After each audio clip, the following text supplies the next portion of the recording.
thème la marche sur le chemin de l'héritage par le Saint-Esprit. Napenda ni vivre vile Saint-Esprit unanilomba nifanye. C'est que quand quelqu'un reçoit le Saint-Esprit, il reçoit aussi la prophétie. La parole de Dieu, elle est l'arme efficace. La vie de Dieu est celle qui est réellement notre véritable héritage. J'ai retenu comme message capital, c'est qu'il n'y a que Jésus-Christ qui est la clé. La connaissance ne doit pas se comparer avec la connaissance littéraire. C'est une connaissance pratique.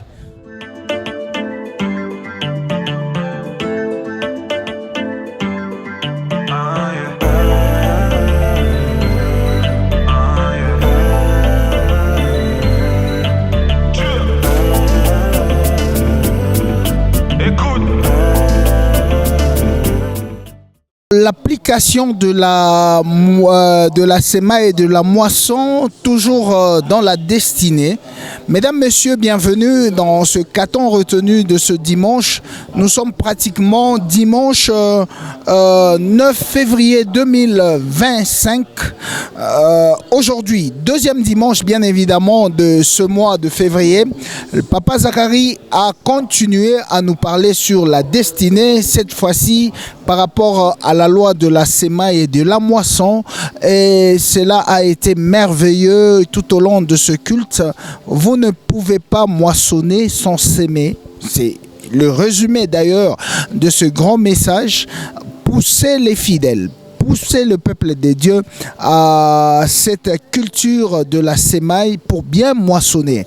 Alors, merci à Graciel Kankou, merci également à Patrick Kapongo qui nous accompagne, merci à Cédric Chichimbi et merci à Nixon Boukassa. Comme vous le savez, nous allons faire un tour, bien évidemment en train de balader notre micro ce matin au premier culte. Nous sommes à la NCD Ville, chef Katanga numéro 3, au numéro 3 de l'avenue Chef Katanga. Nous sommes ici au premier culte. Nous allons bien sûr collecter. Nous allons récolter également aux fidèles. Nous allons prendre tout ce qu'ils ont retenu de ce grand message du jour au travers de ce programme. Et c'est parti.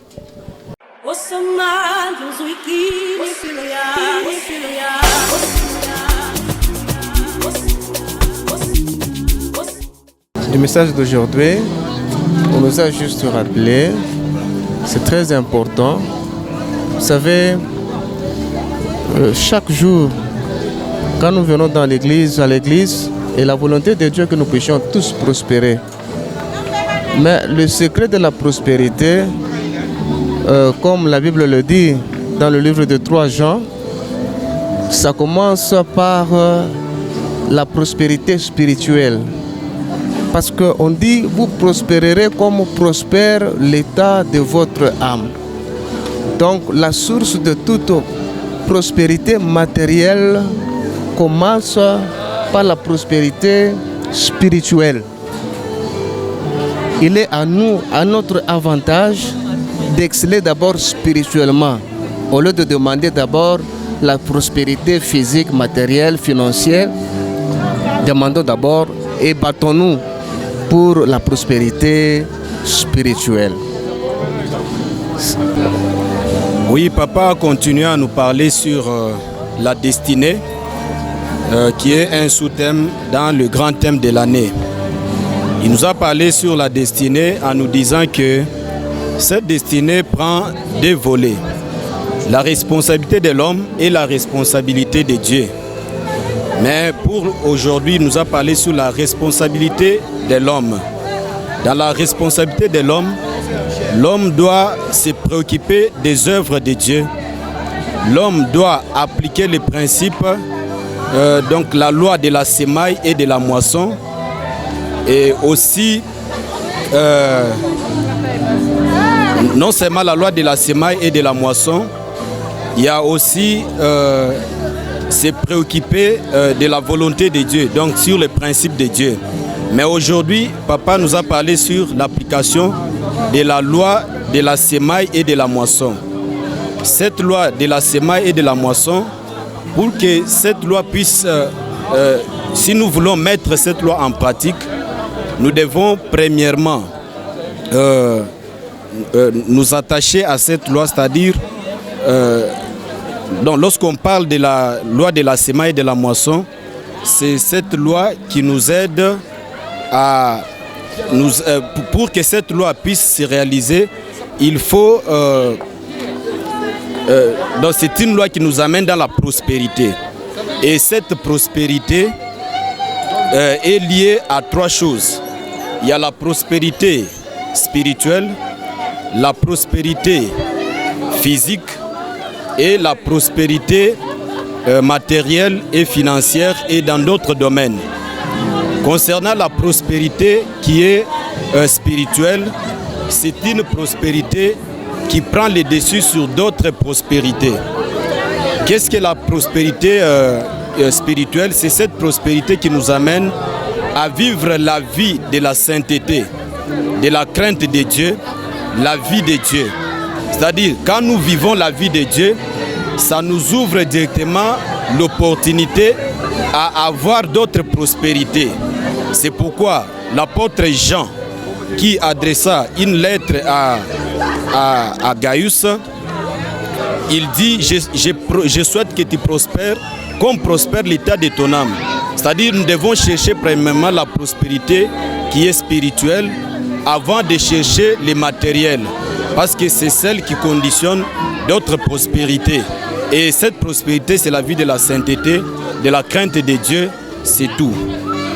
Ok, aujourd'hui tout ce que j'ai retenu, c'est que en parlant de la destinée, l'homme a sa part, et dans la part de l'homme, il y a de faire l'accomplissement des dieux. Et lorsque l'homme accomplit la volonté de Dieu, il respecte les principes de Dieu.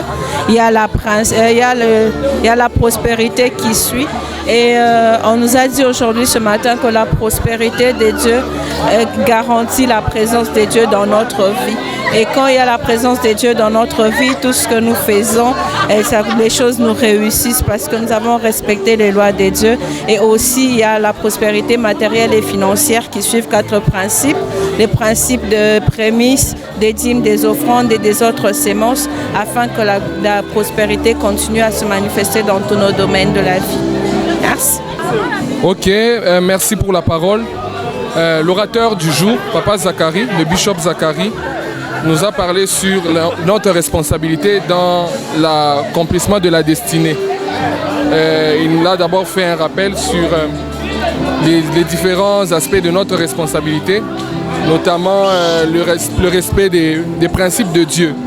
Les principes concernant d'abord une vie d'intégrité, des principes concernant le combat même pour notre héritage, les principes concernant finalement aussi la loi des semailles et de la moisson dont il a parlé aujourd'hui. Et il a d'abord, avant de parler de ça, concernant la prospérité, parce qu'il a parlé de la prospérité divine, et il nous a dit que la prospérité divine était liée à sa présence, à la présence de Dieu, dans la vie d'une personne, dans la vie de son enfant. Il nous a donné l'exemple de Joseph, qui était prospère dans la maison de Potiphar. Et il nous a parlé d'un piège que l'ennemi nous tend en fait. La prospérité financière en fait n'est pas d'abord liée à l'argent. Beaucoup de gens lient la prospérité financière à l'argent. Il nous a dit que être millionnaire, être prospère ne signifie pas être millionnaire. Voilà, il nous a donné l'exemple de Joseph.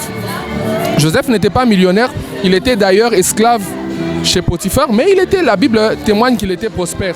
Même en prison, il était prisonnier, mais il était prospère. Donc la prospérité est tout d'abord, la prospérité divine est tout d'abord liée à la présence de Dieu. Et finalement, il nous a parlé de 3 Jean 2. Dans 3 Jean 2, l'apôtre Jean dit que je souhaite que tu prospères à tous égards comme prospère l'état de ton âme. Et donc, il a parlé bien sûr de la prospérité, mais à 3 niveaux. Au niveau spirituel, sur le plan spirituel, sur le plan physique et dans les autres domaines, donc à tous égards. Et il a dit que la prospérité sur le plan physique, donc la santé physique et dans tous les autres domaines, dépendait de la prospérité sur le plan spirituel. C'est ça la base. Et que signifie la prospérité sur le plan spirituel? C'est bien sûr une vie de sanctification, une vie d'intégrité. Et finalement, il a parlé concernant la prospérité divine. Il s'est appuyé beaucoup plus sur la prospérité. Parlant de la prospérité dans les autres domaines, il a parlé de la prospérité financière. Et ici aussi, il a dit que la prospérité financière est liée à 4 autres principes, notamment les principes des prémices, les principes des dîmes, les principes des offrandes. Alors concernant le principe des prémices, il nous a donné des exemples de Dieu lui-même. Dieu lui-même a démontré ce principe. Il a parlé de Jésus-Christ que Dieu a ressuscité. Et il a dit qu'il y a un passage, Romains 11, le verset 16, qui dit que si les prémices sont saintes, la masse aussi l'est. Et les prémices, il s'agit de Jésus-Christ que Dieu a ressuscité. Et nous sommes garantis aussi, nous, les enfants de Dieu, que le jour de l'enlèvement, nous, l'Église, nous allons ressusciter parce que Jésus-Christ est ressuscité. Dieu a donné Jésus-Christ qui était son Fils unique. Il était le Fils unique, donc il était son prémisse, s'il faut le dire ainsi, ou sa prémisse plutôt.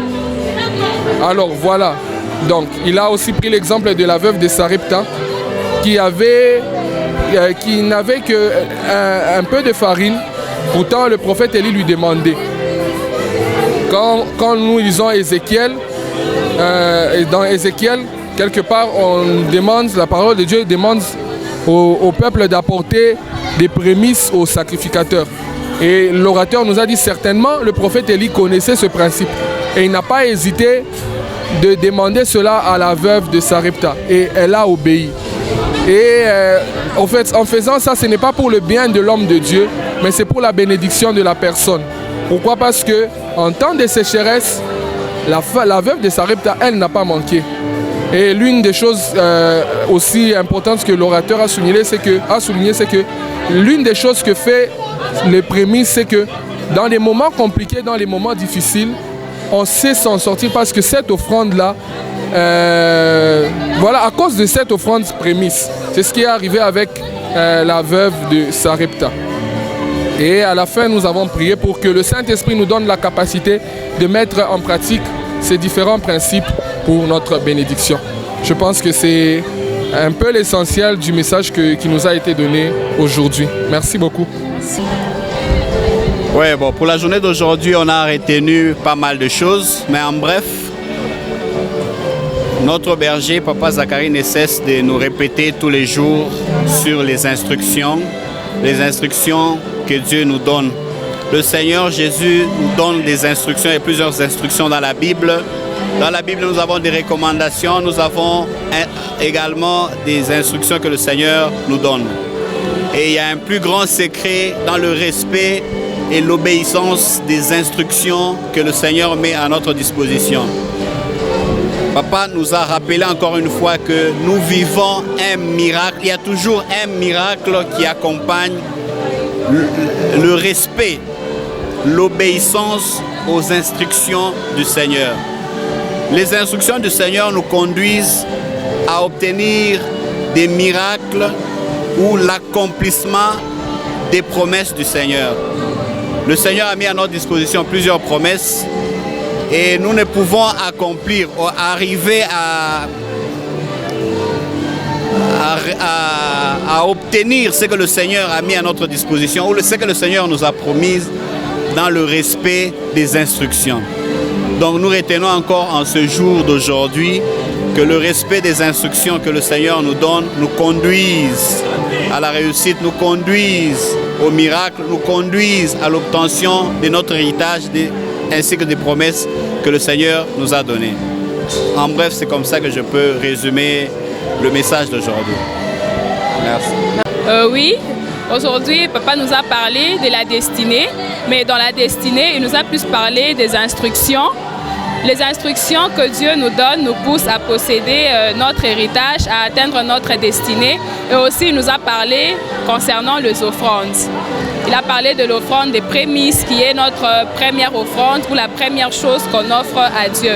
Mais plus, il a parlé des instructions, car les instructions de Dieu nous conduisent à posséder, à vivre le plan de Dieu pour notre vie. C'est un peu ça.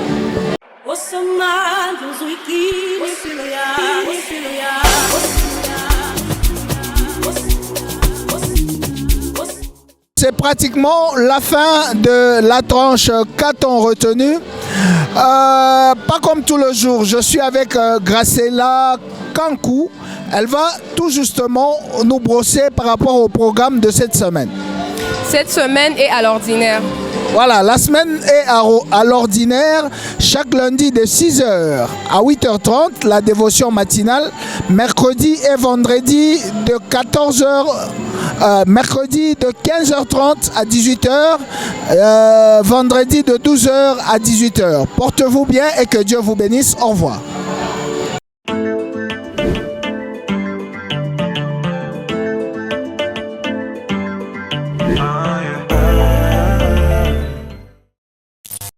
Le thème la marche sur le chemin de l'héritage par le Saint-Esprit. Napenda ni vivre vile Saint-Esprit kunanilomba nifanye. C'est que quand quelqu'un reçoit le Saint-Esprit, il reçoit aussi la prophétie. La parole de Dieu, elle est l'arme efficace. La vie de Dieu est celle qui est réellement notre véritable héritage. J'ai retenu comme message capital, c'est qu'il n'y a que Jésus-Christ qui est la clé. La connaissance ne doit pas se comparer avec la connaissance littéraire. C'est une connaissance pratique.